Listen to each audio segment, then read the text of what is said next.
Eleanor Brooks was already awake when the front door of the Manhattan penthouse opened at 5:42 a.m.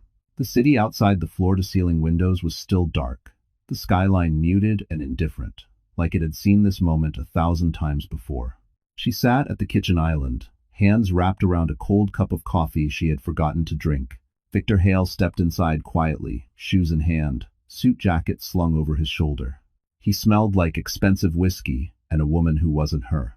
He froze for half a second when he saw Eleanor, then smiled the practiced smile that had closed billion-dollar deals and ended countless uncomfortable conversations. "You're up early," he said lightly. Eleanor didn't answer. Her eyes weren't on him. They were on the vase in the center of the marble table. White roses, perfectly arranged, no card. Victor followed her gaze and exhaled, as if relieved. "I didn't want to wake you," he said. "Thought I'd do something nice." For a moment, Eleanor almost laughed. Almost. Instead, she stood, walked slowly to the table, and touched one of the petals. It was fresh. Too fresh. She had spent years in corporate communications before she disappeared into Victor's shadow.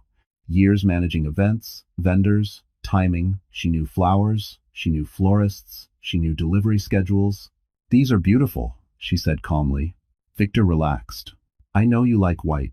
"I do," Eleanor replied, "especially when they're delivered on time." The silence stretched. Victor frowned. "What does that mean?" Eleanor turned to him, her expression unreadable. "Nothing," she said. "I'm just tired." She walked past him, brushing his arm, and headed toward the bedroom. Victor stood alone in the kitchen, staring at the flowers he thought would save him. What he didn't know, what he couldn't possibly imagine, was that Eleanor had already checked the building's delivery log on her phone while he was upstairs showering. The flowers hadn't arrived that morning. They had arrived at 9:58 p.m., hours before he ever came home. And in that quiet gap between delivery and arrival, Eleanor understood something that would change everything. The flowers weren't an apology. They were an alibi. And Eleanor realized her marriage hadn't just been betrayed, it had been carefully staged. Eleanor didn't sleep that morning. She lay on the edge of the bed, listening to the shower run, counting the seconds like she used to count media slots and press windows in another life. Victor hummed faintly behind the bathroom door, relaxed now, confident his performance had landed. Flowers. Silence. No confrontation. In his world, that meant victory. When the water stopped, Eleanor rose and walked into the dressing room. The space was vast, custom-built, lit softly like a luxury boutique. Rows of designer suits lined Victor's side. Her side looked full at first glance, but she knew the truth. Nothing here belonged to her in any way that mattered. The penthouse wasn't hers. The accounts weren't hers. Even the contacts in her phone had thinned over the years, names fading into polite distance once she stopped working. She had stepped away from her career 9 years ago, just for a while, Victor had said, just until things stabilized, just until he needed her less. She had believed him. Eleanor touched a navy blazer she hadn't worn in nearly a decade. Back then, she had been someone people listened to. She shaped narratives, softened scandals, saved reputations. Now, in Victor's social circle, she was introduced with a smile that always sounded the same. "This is Eleanor. She doesn't work anymore." Days for, as if it were a medical condition. At breakfast, Victor was all charm again. He scrolled through emails on his phone, mentioned a late meeting, asked casually if she planned to do anything today. Eleanor nodded, non-committal, the way she always did. There was no point reminding him that once, she had managed days that moved markets. After he left, the apartment fell silent. Eleanor stood in the kitchen, staring at the flowers again. Without Victor's presence, they looked different.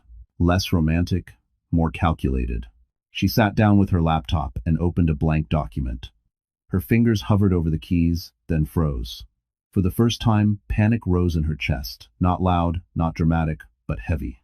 What if she really had nothing? No leverage, no proof. No one who would take her seriously. Victor had spent years making sure of that. She closed the laptop and pressed her palms against the counter, breathing slowly. She wasn't stupid, she wasn't fragile, but she was isolated, and isolation was dangerous. Victor didn't need to destroy her publicly. All he had to do was let her fade. From the outside, she was still a woman with a beautiful home and a powerful husband. From the inside, She was standing on empty ground, and that was when Eleanor understood the second truth, colder than the first. Victor didn't just betray her. He had been preparing to leave her with nothing, and he had a head start. Victor didn't confront Eleanor right away. That was his first move. Instead, he became softer, kinder, almost attentive in a way that felt unfamiliar after years of emotional distance. He asked how she was sleeping. He suggested dinner reservations. He even touched her shoulder in passing, a gesture so carefully casual it felt rehearsed. Eleanor noticed everything. On the third night after the flowers, Victor poured them both a glass of wine and sat across from her in the living room, the Manhattan skyline glowing behind him like a controlled backdrop. He didn't mention the other woman. He didn't mention the flowers. He mentioned her. "You've seemed tense lately," he said gently. "I'm worried about you." Eleanor met his eyes. "Worried how?" Victor sighed, the sound heavy with concern. "You've been forgetting things, small details. You jump to conclusions." He paused, as if choosing his words carefully. "After everything you went through a few years ago, I just want to make sure you're okay." There it was. Not an accusation. A suggestion. Eleanor felt her stomach tighten. Years ago, after her breakdown, Victor had been supportive in public and quietly strategic in private. He knew the language. He knew how to make concern sound like fact. "I didn't forget anything," Eleanor said calmly. Victor smiled, but his eyes stayed sharp. "I didn't say you did." The conversation ended there, but the message lingered. The next morning, Victor mentioned her old therapist in passing. Later that week, he asked if she'd been taking her medication regularly. Always gentle. Always reasonable. Always just loud enough to plant doubt. At lunch with friends, Victor laughed lightly and said, "Eleanor's been under a lot of stress lately. I worry she puts too much pressure on herself." The women nodded sympathetically, glancing at Eleanor with softened expressions. She realized what he was doing. Victor wasn't trying to win an argument. He was reframing reality. Slowly, methodically, he was positioning her as unreliable, emotional, unstable. And the most dangerous part was how believable it sounded. That night, Eleanor stood in the bathroom, staring at her reflection. She looked the same, calm, put together. But she felt the old fear stir, the one that whispered, maybe she was wrong, maybe she was imagining things. She clenched the sink until her knuckles whitened. This was Victor's true talent. Not money, not power, control. He didn't need proof. He only needed time and repetition. Eleanor returned to bed and lay awake beside him, listening to his steady breathing. She understood now that the flowers had never been the real weapon. This was. And if she didn't outthink him soon, Victor wouldn't just leave her, he would make sure no one believed her when he did. Victor chose the timing carefully. It happened at dinner, 2 nights later, with guests present. Not strangers, but people. Eleanor had known for years, a couple from Victor's firm, a woman from a charity board, her husband, all seated around the long dining table with wine already flowing. The mood was warm, polished, safe. That was why it worked. Eleanor was explaining a minor renovation issue in the building when Victor interrupted her with a soft laugh. "She's been a little scattered lately," he said, shaking his head affectionately. "You remember how it gets when stress piles up." Eleanor stopped mid-sentence. The woman across from her tilted her head. "Scattered how?" Victor waved it off. "Oh, nothing serious. Just forgetting details, misreading situations." He glanced at Eleanor, his voice lowering with concern. "Her doctor warned us this could happen again if she's not careful." Again. The word landed like a quiet bomb. Eleanor felt heat rush to her face, but she forced a smile. "Victor." He gently placed a hand over hers. "It's okay," he said, loud enough for everyone to hear. "You don't have to pretend with friends." The conversation shifted after that, but Eleanor felt the shift in the room. People spoke to her more slowly, carefully. One woman asked if she was taking time to rest. Another suggested meditation, her tone pitying. By dessert, Eleanor barely tasted anything. After the guests left, Eleanor followed Victor into his study and closed the door behind them. Her voice was steady, but only because she forced it to be. "You had no right to say that." Victor leaned against the desk, calm, unbothered. "Say what?" "You implied I'm unstable." "I implied you've been under stress," he corrected. Which is true. You brought up my diagnosis. Was why gangration does. Victor's expression softened. I was protecting you. From what? Eleanor asked. From yourself? He said quietly. That was the moment she saw it clearly. Victor wasn't reacting anymore. He was executing a plan. He had just played his strongest card, and he'd done it in front of witnesses. You can't do that again, Eleanor said. Victor smiled, slow and patient. I don't think you're in a position to tell me what I can and can't do. She left the room without another word. Later that night, Eleanor sat alone on the edge of the bed, her phone in her hand. She scrolled through old messages, old contacts, people she hadn't spoken to in years. She realized how few of them would take her side if Victor decided to move forward. That was his advantage. And now, he knew it. Because Victor hadn't just questioned her sanity, he had planted doubt in the only place that mattered, other people's minds. Eleanor first noticed Sienna Moore at a charity luncheon 3 days later. The room was bright, polished, full of women who smiled with their teeth and listened with half their attention. Sienna stood out not because she was loud, but because she wasn't. She moved slowly, deliberately, dressed in understated luxury that didn't beg to be noticed. Sienna's eyes found Eleanor almost immediately. There was no smirk, no challenge, just curiosity, sharp and measuring. Victor introduced them like it was nothing.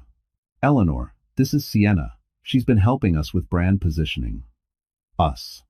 The word slid in smoothly, as if it had always belonged there. Lovely to meet you, Sienna said, her voice calm, controlled. Likewise, Eleanor replied. Their handshake lingered half a second longer than polite. Eleanor felt it then, a quiet certainty. This woman wasn't here by accident. Over lunch, Sienna spoke little but listened to everything. She laughed at Victor's stories, at exactly the right moments. She never touched him, never leaned in too close. From the outside, she looked harmless, professional, temporary. Eleanor knew better. When Victor stepped away to take a call, Sienna turned slightly in her chair.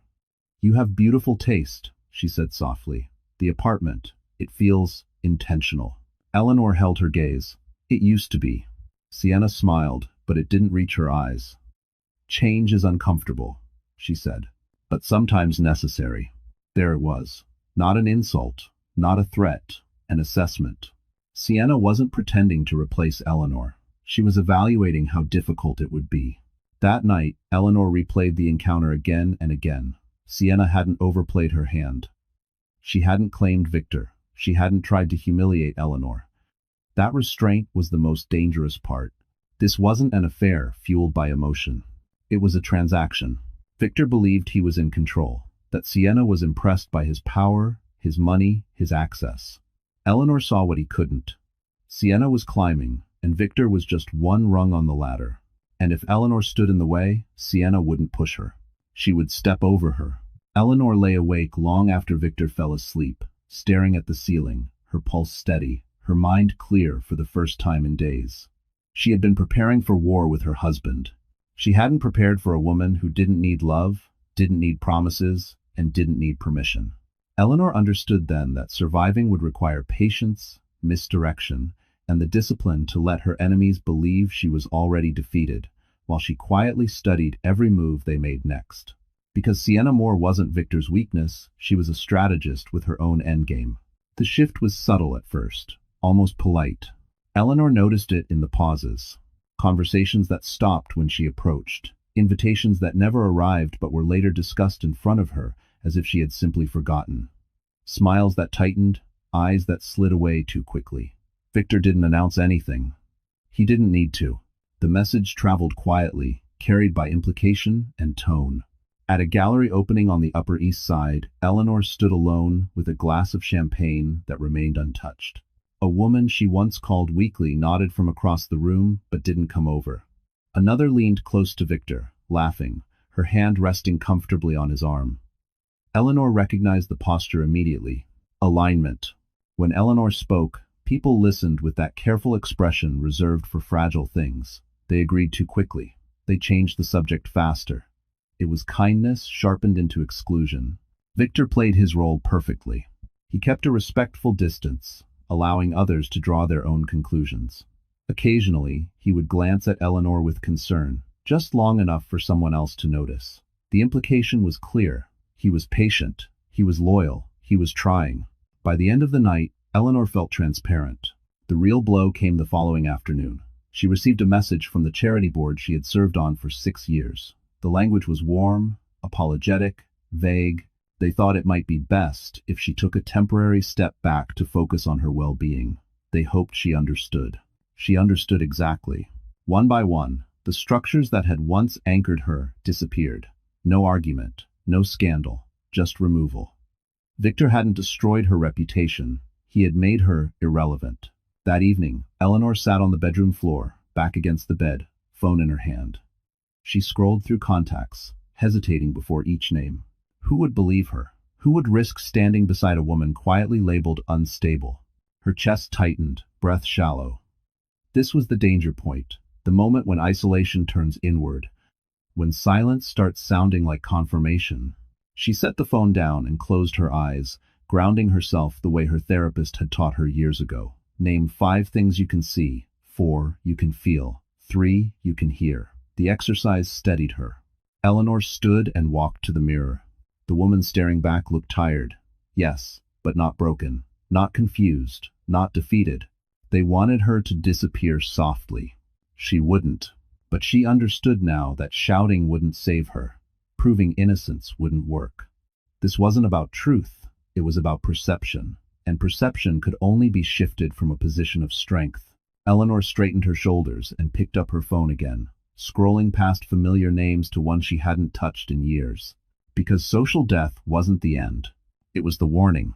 And Eleanor knew that surviving what came next would require an ally who didn't care what people believed. Eleanor met Caleb Rhodes on a Tuesday morning she almost canceled. The cafe was quiet, tucked between office towers downtown, the kind of place executives used for conversations they didn't want overheard. Eleanor arrived early, ordered black coffee, and chose a table near the window. She told herself this wasn't hope. It was information. Caleb arrived exactly on time. No smile, no small talk. He wore a plain gray coat, no visible watch, nothing that signaled status. He looked at Eleanor the way professionals look at risk. "Thank you for coming," Eleanor said. Caleb nodded. "You asked for 15 minutes. That's all I need." He didn't respond. He waited. Eleanor explained quickly. The flowers, the gaslighting, the social withdrawal. She didn't dramatize. She didn't ask for sympathy. She laid out facts the way she once did in boardrooms. Caleb listened without interrupting. When she finished, he took a slow sip of coffee. "You're right," he said. "You're being erased." The words were blunt, almost relieving. "Can you help me?"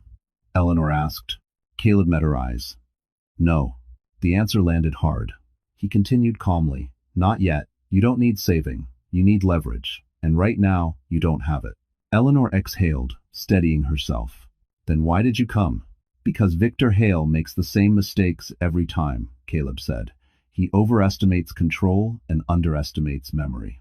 Eleanor stiffened. "You know him." "I do," Caleb replied, "and he knows me, which is why he won't see me coming." Caleb leaned forward slightly. "Here's what I can tell you. Victor is preparing a clean exit. No scandal, no mess. You walk away for your health. He keeps everything." Eleanor felt the confirmation more than the shock. "How long do I have?" "Less than you think." Silence settled between them. Caleb stood. "If you want me involved, you don't react. You don't confront. You don't collapse." He paused. "You let him believe you're already gone." Eleanor looked up. "And then?" Caleb allowed himself the smallest smile. "Then we remind him what he forgot." He walked away without waiting for her response. Eleanor sat alone, pulse steady, fear sharpened into focus. For the first time since the flowers arrived, she wasn't alone. She was being watched by someone who understood the game.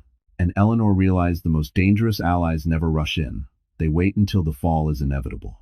Eleanor waited 3 days after meeting Caleb before she touched anything Victor had left behind. On the 4th morning, when Victor flew to Chicago for what he called investor meetings, she moved through the penthouse with a calm she hadn't felt in weeks. This wasn't panic anymore. It was confirmation. She started in the study. Victor's office was immaculate, every surface intentional. Eleanor knew better than to search drawers like a desperate spouse. Victor never hid important things where emotion might lead someone to look. He hid them where routine lived. She opened her. At first, there was nothing, just calendars, presentations, financial summaries she couldn't access without permissions. Then, she noticed the folder structure. One directory duplicated another, identical names, identical dates. A mirror. Eleanor clicked. Inside were drafts, emails never sent, legal outlines labeled contingency. One document stopped her breath cold. Personal transition plan. It wasn't about business, it was about her. The language was clinical, almost kind, suggested timeline, recommended messaging, notes about minimizing reputational exposure. There was a section titled Medical Context, referencing her past diagnosis, framed as concern, not accusation. Victor hadn't planned to abandon her in anger. He had planned to dissolve her. Eleanor scrolled slowly, forcing herself not to rush. There were talking points prepared for friends, for board members, for charities. Phrases like Eleanor needs space and we're prioritizing her health, repeated with slight variations. Sympathy engineered in advance. At the bottom was a draft email to a family law firm. The subject line read, "Clean exit, no contest." Eleanor closed the file and sat back, her hands steady, her heart pounding hard but controlled. This wasn't impulsive betrayal, this was logistics. She checked the metadata. The files had been created months ago. Months. While he kissed her goodnight. While he suggested vacations. While he let her believe the distance was temporary. Eleanor stood and walked to the window, staring out at the city. This wasn't about another woman. Sienna was a symptom, not the disease. Victor had already decided Eleanor was a liability. Caleb had been right. Victor wasn't reacting, he was executing. Eleanor returned to the computer and took photos of everything with her phone, careful not to alter a single file. She logged out exactly as she found it. By the time Victor's flight landed, she was back in the kitchen, calm, composed, invisible again.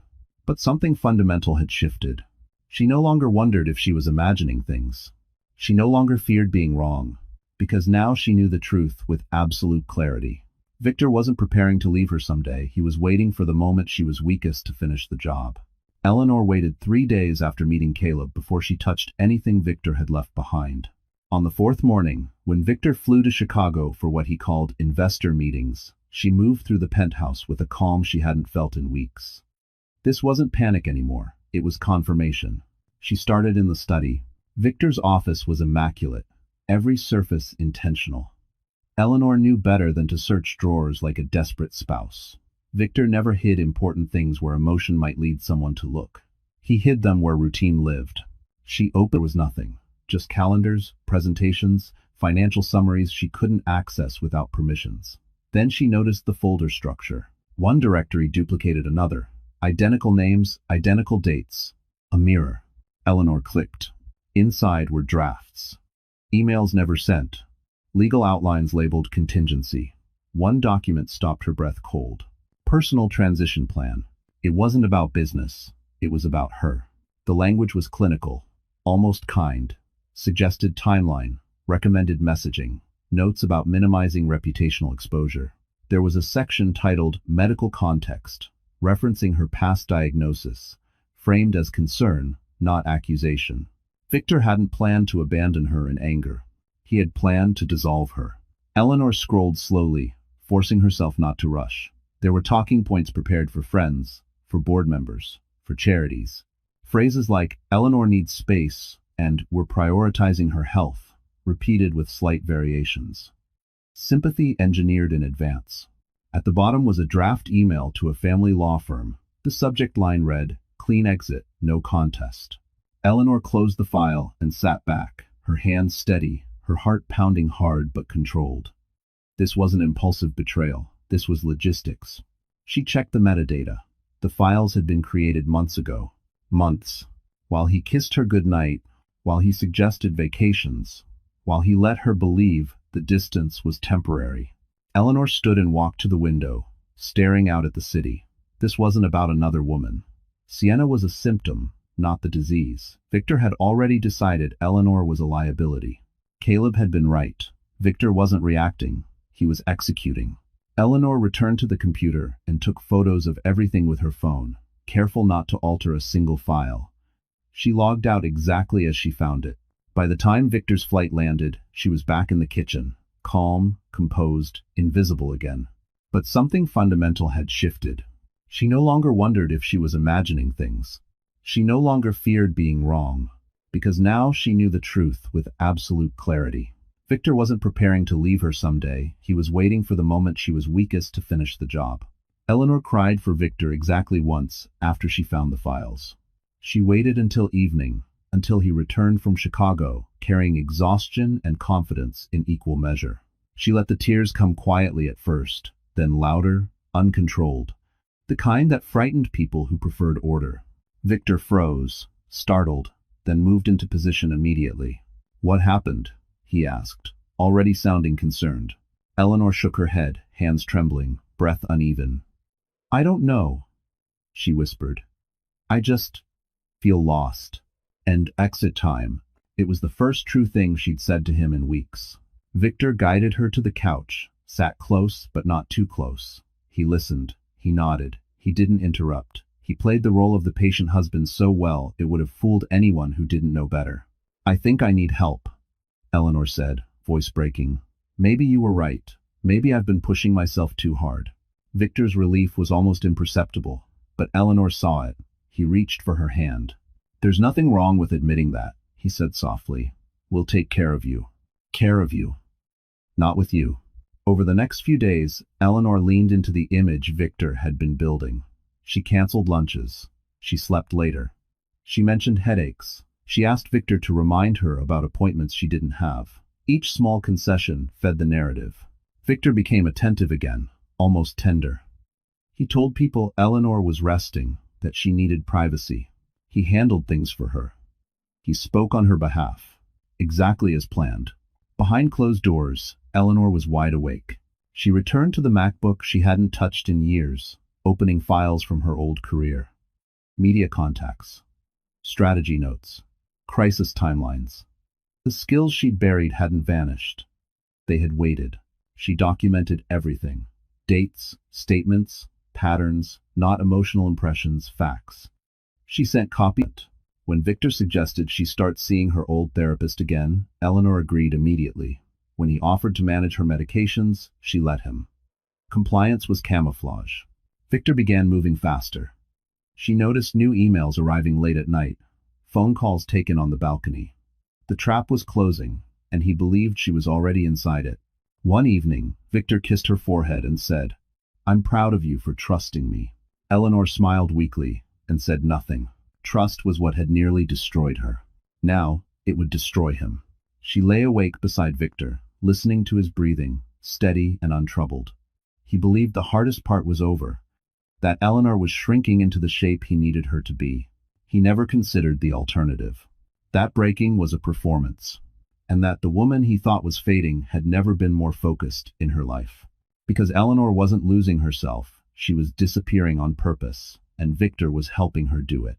Sienna Moore reached out 2 days after Eleanor canceled her third public appearance. The message was short, polite, and carefully neutral. "Hope you're doing well. I thought we might talk. Just us." Eleanor stared at the screen for a full minute before replying. Of course. They met at a private lounge inside a boutique hotel, the kind with no signage and staff trained not to remember faces. Sienna arrived first. Eleanor noticed the calculation immediately. This was intentional. "Controlled territory. You look tired," Sienna said when Eleanor sat down. Eleanor smiled faintly. "I've been told." Sienna folded her hands. "I won't waste your time. Victor is preparing to move forward without you." Eleanor tilted her head. "You say that like it's news." End quote. "Doing from Werfers." Sienna's lips curved slightly. "Most women don't know. You do." There it was. Confirmation that Sienna wasn't guessing. She had access. Information, probably from Victor himself. "He believes you're stepping back," Sienna continued, "for your health. He thinks the transition will be clean." "And you?" Eleanor asked. Sienna leaned back. "I think Victor underestimates women who listen more than they speak." Eleanor studied her carefully. "What do you want?" Sienna didn't answer right away. She glanced around the room, then lowered her voice. "An exit that benefits me and doesn't destroy you." The offer hung between them, polished and dangerous. I can help you land softly, Sienna said. Assets, visibility, dignity. You walk away intact. Victor moves on. Everyone wins. Everyone except the truth. Eleanor felt the temptation rise. Sienna wasn't threatening her. She wasn't mocking her. She was offering survival. But survival on Sienna's terms meant becoming part of the lie. You're very confident, Eleanor said quietly. Sienna smiled. Because I know how this ends, if you fight him alone. Eleanor nodded slowly, playing her part. And what do you want in return? Sienna's eyes sharpened. Access, introductions, and silence. There it was. Not alliance. Replacement. Eleanor looked down at her hands, let them tremble slightly. I need time, she said. I'm not well. They're scalpel. Sienna's expression softened, satisfied. Of course, I understand. They stood. Sienna touched Eleanor's arm gently, almost kindly. You're smarter than he thinks, she said. Don't waste that. Eleanor watched her walk away, heels steady, posture confident. Only after Sienna disappeared did Eleanor's expression change. Because Sienna had made one critical mistake. She assumed Eleanor was choosing between Victor and survival. She never considered the possibility that Eleanor was planning something neither of them controlled. And by making her move too early, Sienna had just revealed exactly where she stood on the board. Eleanor didn't accept Sienna's offer, but she didn't reject it either. She did something far more dangerous. She allowed Sienna to believe she was considering it. For the next week, Eleanor played the role perfectly. She responded slowly to messages. She asked careful questions. She let hesitation show. To Sienna, it looked like fear. To Victor, it looked like progress. Victor noticed the change immediately. Eleanor cried less. She argued less. She deferred more. He mistook compliance for surrender, exactly as she needed him to. He began making plans out loud. Speaker. That was when Eleanor moved. She met Sienna again, this time in daylight, at a quiet restaurant far from Victor's usual territory. Eleanor arrived late on purpose, eyes tired, hands unsteady. Sienna read it as weakness. I can do this, Eleanor said softly, staring at the table. But I need protection. Sienna leaned in, pleased. From Victor? Eleanor nodded. From being erased. Sienna smiled. Then we understand each other. What Sienna didn't realize was that Eleanor had already forwarded the meeting location, time, and purpose to Caleb, not for rescue, for record. Eleanor let Sienna talk. About Victor's impatience, about his future plans, about how quickly he would replace Eleanor once the narrative was complete. Sienna spoke freely, confident Eleanor was already lost. That night, Eleanor went home and did something Victor never expected. She confronted him, not with anger, with vulnerability. I spoke to Sienna, Eleanor said quietly. Victor froze. Just for a moment. She thinks I should leave, Eleanor continued. That it would be easier for everyone. I come. Victor exhaled, relieved. I just want you safe. Eleanor nodded. Then you won't mind if I get independent counsel. The air changed. Victor's tone sharpened instantly. That's unnecessary. Eleanor looked at him, steady now. Then you're afraid. Victor saw it then. Not defiance, awareness. Too late.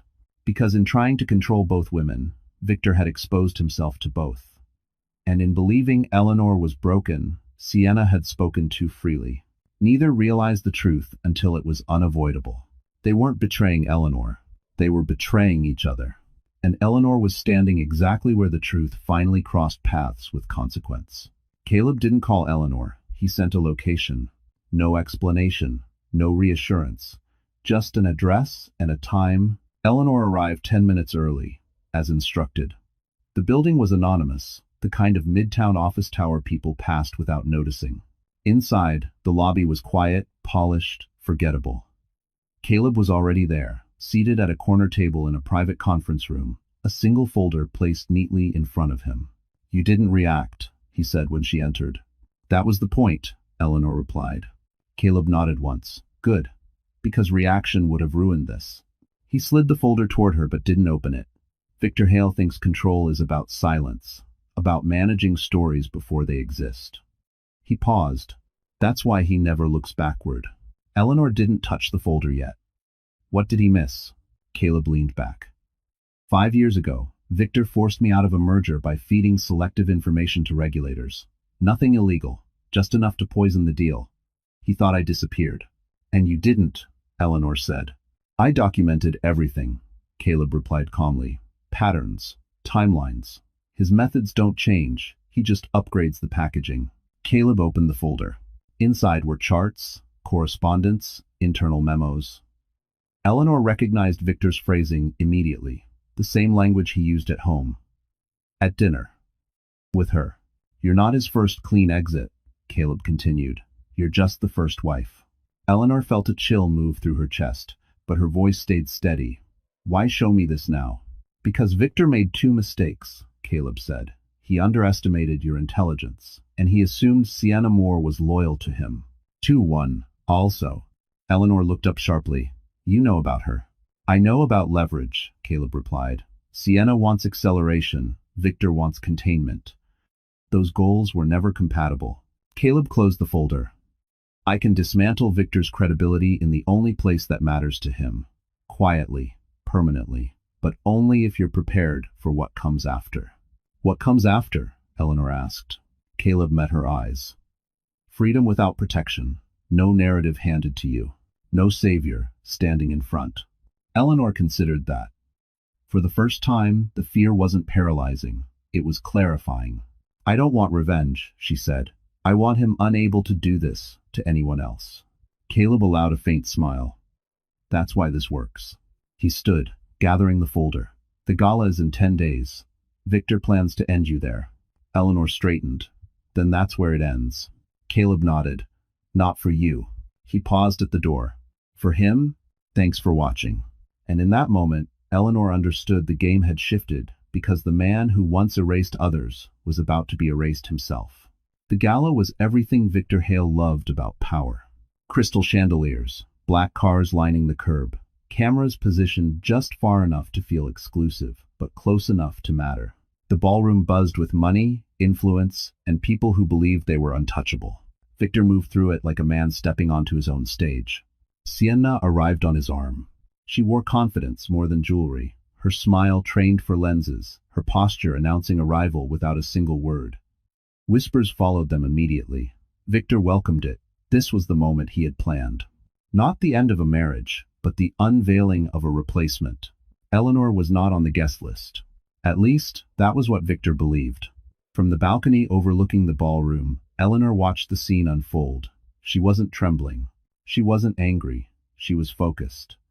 The dress she wore was simple, elegant, chosen to disappear until the exact second she didn't. No diamonds, no statement, just presence. Caleb stood a few steps behind her, silent.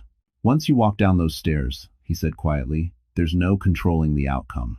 Eleanor nodded. I don't want to. Below, Victor raised his glass for a toast. He spoke about growth, about transitions, about difficult decisions made with compassion. Every word was carefully chosen. Every sentence nudged the audience toward one conclusion.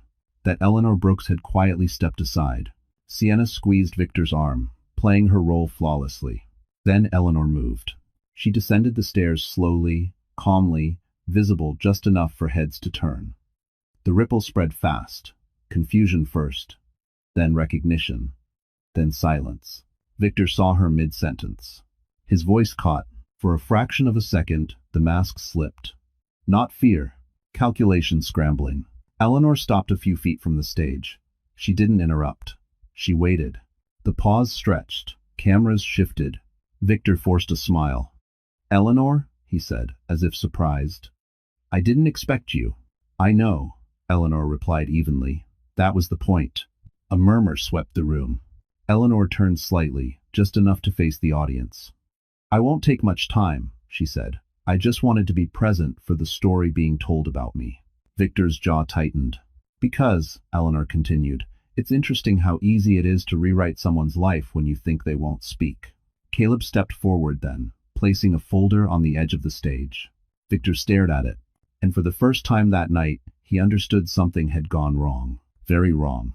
Because the gala Victor designed to erase Eleanor was about to become the place where everything he built began to collapse. For several seconds, no one spoke. The silence inside the ballroom felt heavier than any argument. Glasses hovered midair. Conversations died unfinished. Victor's smile remained frozen, stretched too thin to be real, while his mind raced to regain control. "This isn't appropriate," he said finally, his voice smooth but tight. "Eleanor, you should have told me you were coming." Eleanor didn't look at him.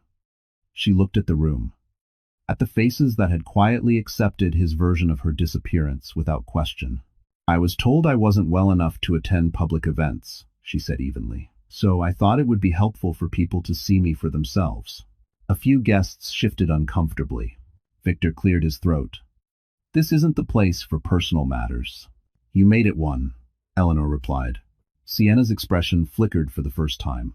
Not fear, calculation. She glanced at Victor, then at the folder on the stage, then back at Eleanor. The order of power was changing, and she felt it. Caleb spoke calmly from behind Eleanor. "This won't take long." Victor snapped his head toward him. "This is private business." Caleb smiled faintly. "It stopped being private when you made it performative." He opened the folder. Inside were printed communications, timelines, and summaries placed deliberately so the first page faced the audience cameras. Victor didn't need to read the details to recognize his own words. His phrasing, his methods. "You've been managing exits for years," Caleb continued. "Employees, partners, investors. Eleanor was simply the first you attempted to remove without resistance." Murmurs spread faster now. Victor stepped forward. "This is absurd." Eleanor finally turned to him. "Is it?" she asked quietly. "Because you prepared my departure months before I ever confronted you." Her voice didn't shake. "That unsettled people more than anger would have. You told them I needed rest," she said, gesturing gently to the room. "You told them I was fragile. You told them I agreed." She paused. "I didn't." Sienna took a step back, subtly distancing herself from Victor's side. Victor's confidence faltered, just slightly. "Enough. This is manipulation," he said. "From someone who isn't well." The accusation hung in the air. Eleanor smiled sadly. "You've said that so often, it almost sounds true." Caleb closed the folder. "What's true is that your credibility ends tonight." Victor's eyes darkened. He saw it then, the shift he could no longer stop. Not because Eleanor had shouted, but because she had stood exactly where she wasn't supposed to be. Visible, calm, impossible to dismiss. And Victor realized too late that the woman he tried to erase had returned as the one person he could no longer control. Victor tried to speak, but the room had already moved past him. That was the moment power actually shifted, not when accusations were made, but when attention withdrew. Phones were no longer pointed at Eleanor, they were pointed at him. A board member stepped closer to the stage, asking a quiet question Victor couldn't ignore. Another followed, then another. The language changed from social to procedural, from sympathy to liability. Victor felt it closing in, the way a market turns before a crash. "This is being taken out of context," Victor said sharply. "Private documents, personal matters." Caleb answered before Eleanor could. "They're operational patterns," he said, "and they're consistent." He signaled subtly. Screens at the edges of the ballroom lit up, displaying neutral summaries, not accusations. Timelines. Repeated exits. Carefully phrased recommendations. No emotion. Just math. Victor's partners exchanged looks. They didn't need drama. They needed distance.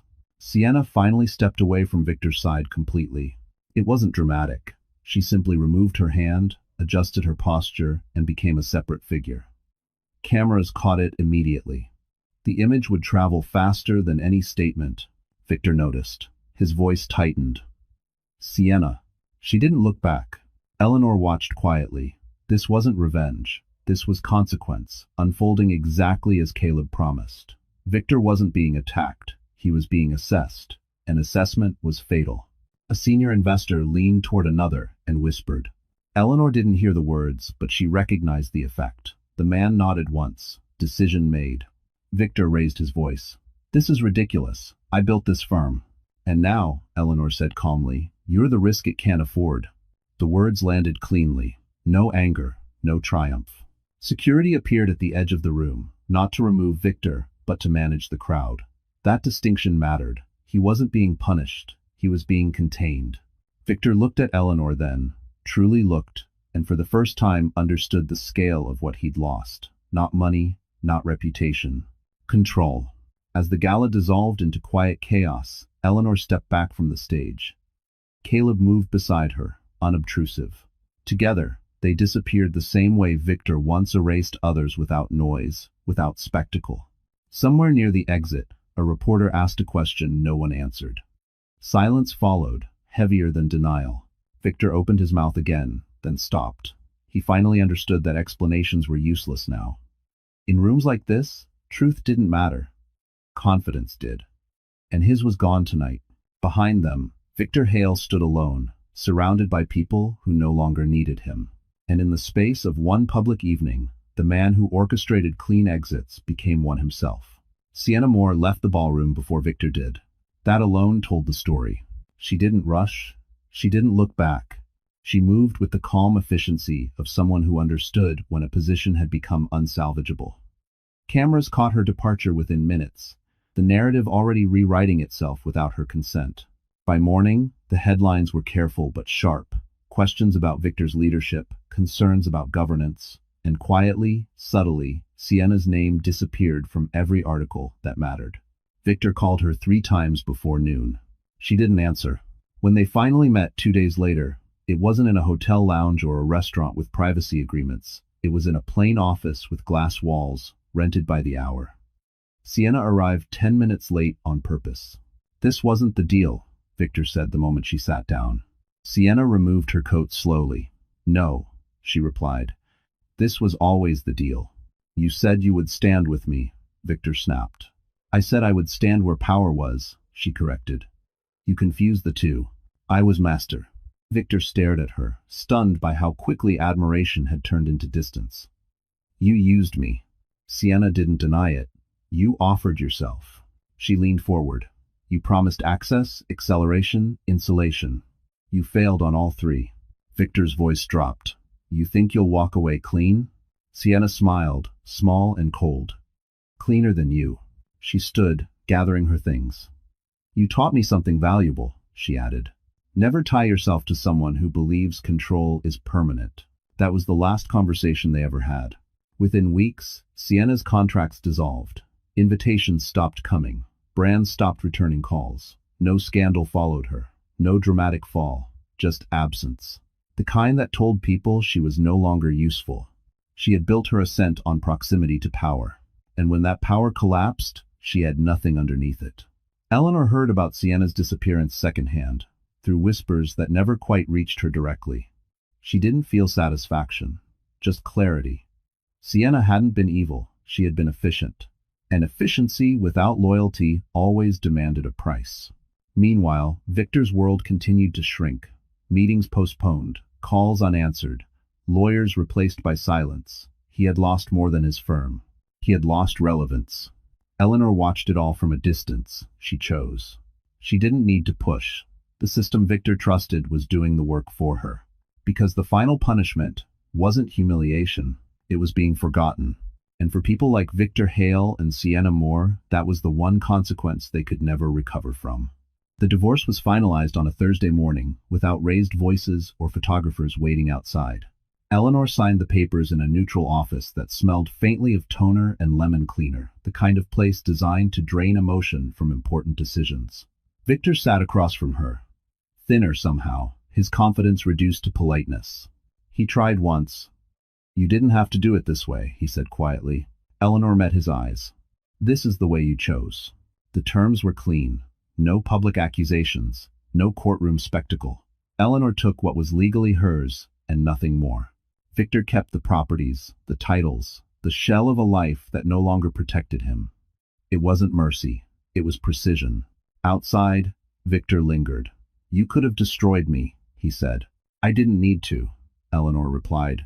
You built a system that does that on its own. He nodded, finally understanding. There would be no reconciliation, no apology that mattered. Eleanor walked away alone. By design? Over the next weeks, Victor attempted what he always had. Control through proximity. Emails framed as concern. Messages offering help. Introductions he could no longer make. Eleanor declined, each with brief, courteous responses. Distance was the boundary he couldn't cross. Caleb checked in once, only once. "You're free," he said. "I know," Eleanor replied. Freedom felt quieter than she expected. No triumph, no bitterness, just space.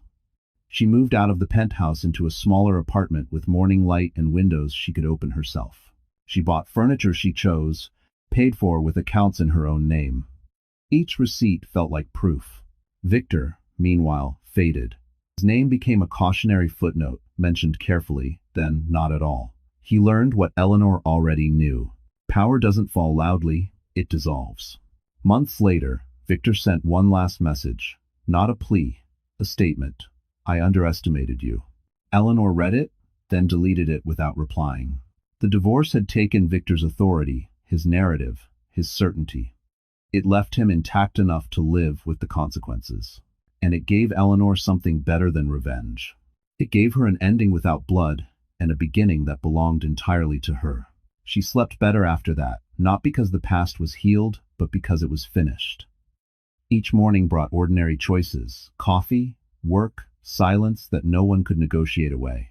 Eleanor began consulting again, quietly, on her terms, choosing clients who valued clarity over cruelty. The life ahead wasn't loud or dramatic, it was stable. And stability, she learned, was the rarest victory of all. It felt earned, deliberate, and finally safe. She did not look back. There was nothing there for her anymore now. Eleanor left Manhattan without announcing it. There was no farewell dinner, no final walk through familiar streets, no dramatic closing of doors. One morning, she loaded 2 suitcases into a hired car and watched the city recede through the felt no sadness, only relief. Her new home was smaller, quieter, tucked into a coastal town where mornings smelled like salt and coffee instead of ambition. The apartment faced the water. Nothing about it impressed anyone, and that was exactly why she chose it. No one here knew Victor Hale's name. No one cared what Eleanor Brooks used to be. Healing did not arrive all at once. It came in fragments. Sleeping through the night for the first time in years, cooking meals without checking the clock, walking without feeling watched. The absence of tension was so unfamiliar it felt almost suspicious at first, like waiting for a noise that never came. Eleanor started therapy again, not because she was broken, but because she was honest enough to know survival left marks. She spoke about control, about silence, about how easily love becomes leverage when power enters the room. Her therapist listened without labels, without pity. That mattered.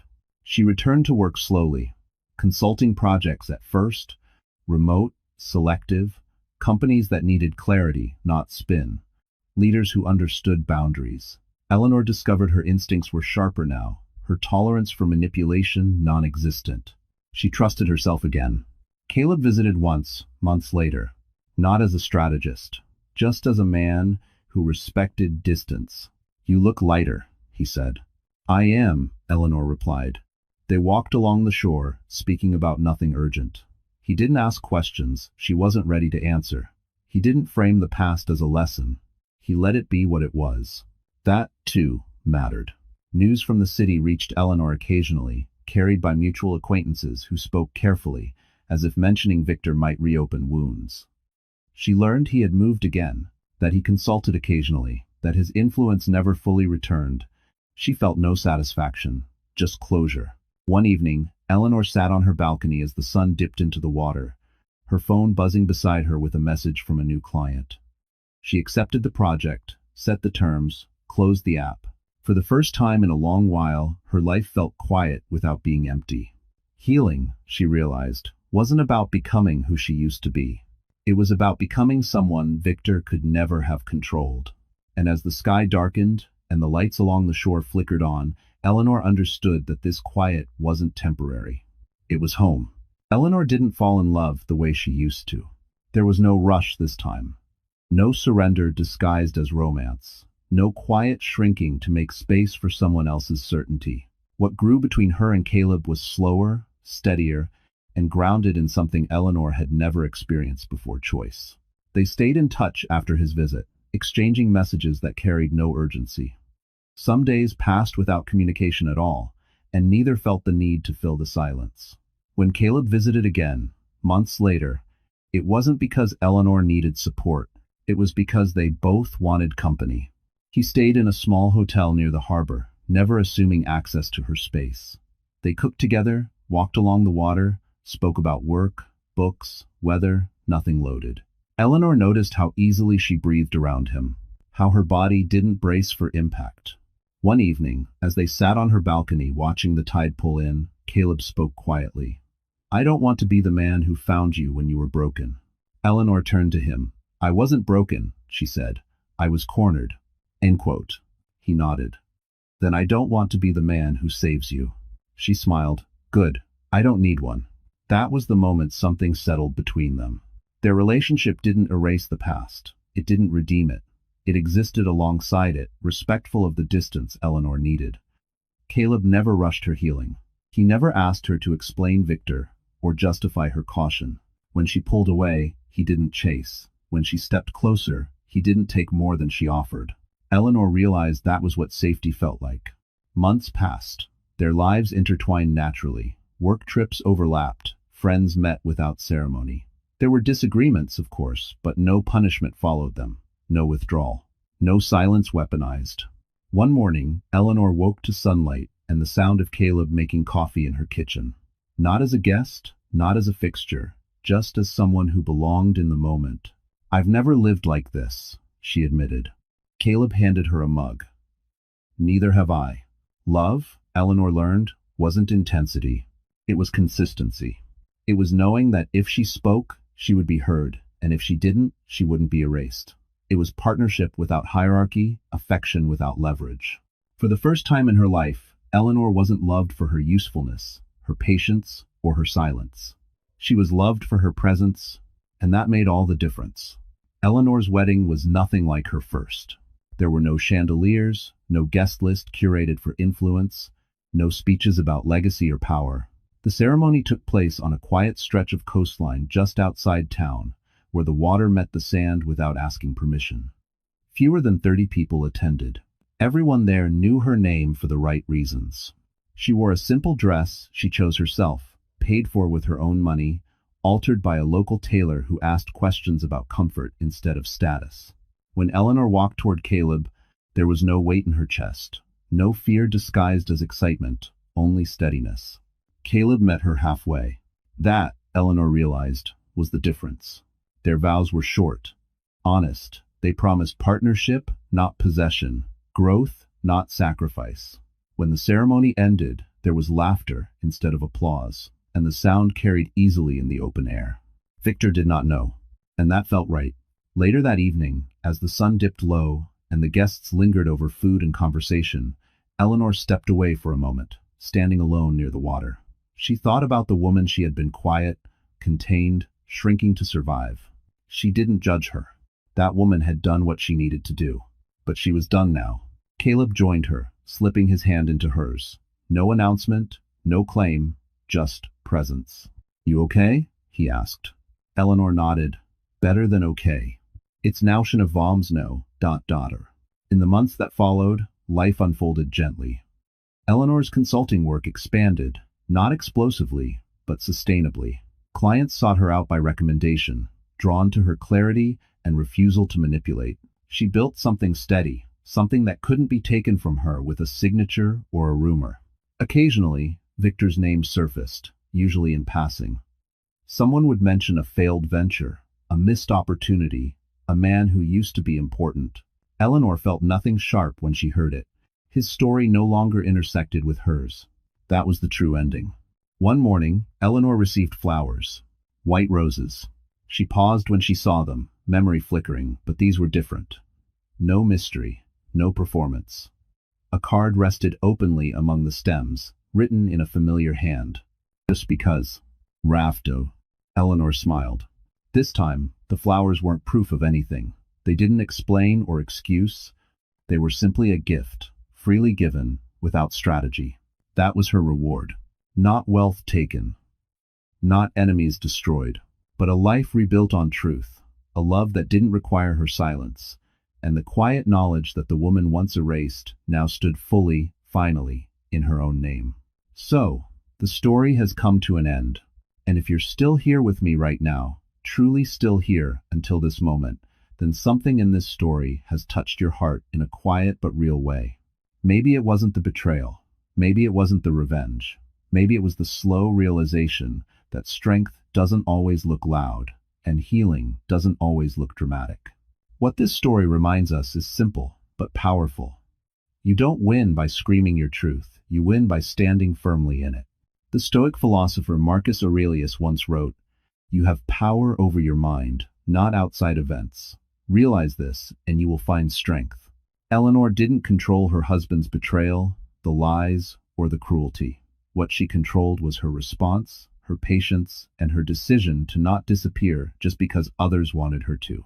Another Stoic truth says, "The best revenge is not to be like your enemy." And that's exactly what healing looks like here, not destruction, but clarity, not humiliation, but freedom. Real justice isn't loud, it's lasting.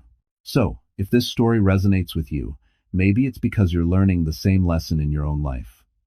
You are not weak for choosing peace, and you are not broken for needing time. If this message speaks to you, it helps us keep telling stories that heal, not just entertain. And thank you truly for staying until the end.